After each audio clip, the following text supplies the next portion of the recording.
Are you making it easy or hard to work on your family history?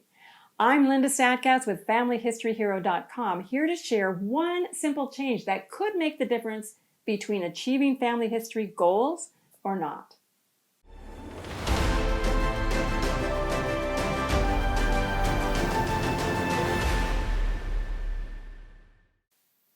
Listen to this quote by James Clear, author of Atomic Habits. Environment is the invisible hand that shapes human behavior.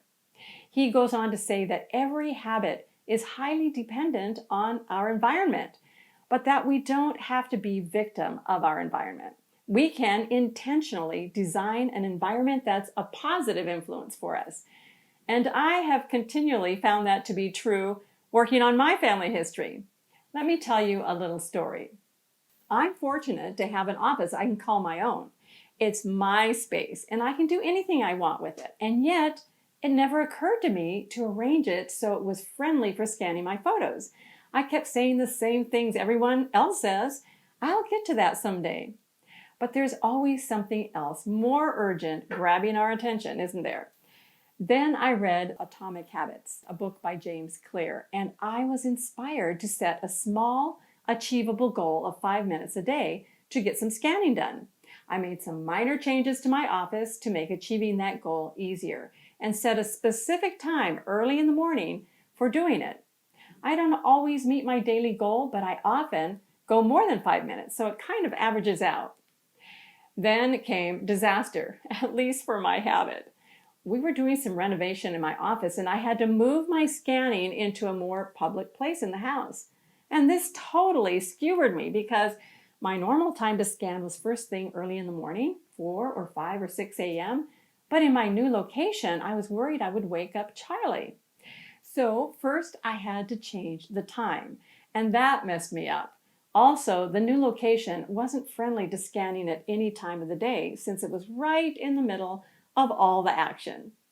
Over the next month, I moved 2 or 3 more times. And of course, things take longer than you think they will do, so I'm still not back in my office. How do you think I'm doing with my scanning habit? Not so well.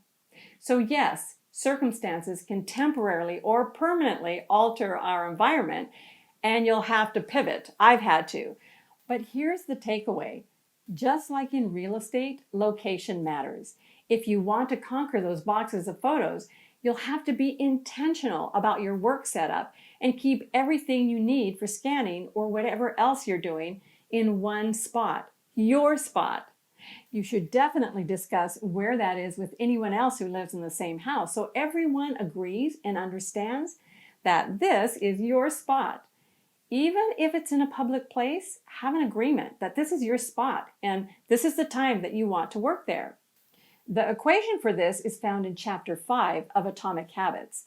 I will behavior at such and such a time in such and such a location.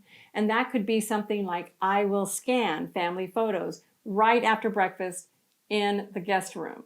Or maybe the only place you have is a chair, an end table in the living room, or maybe a corner desk in the kitchen. And that's okay as long as everyone knows this is your place. Every time you see it, you'll be reminded of your new habit. And as the days go by, you'll be amazed to see all those small wins stack up to a lot of accomplishment. If you found this information helpful, I invite you to click on the subscribe button below this video and click the bell that appears after subscribing to be notified next time I post a video. I'm Linda Statkas with FamilyHistoryHero.com, where we show you how to turn boxes of photos into easy to share family stories.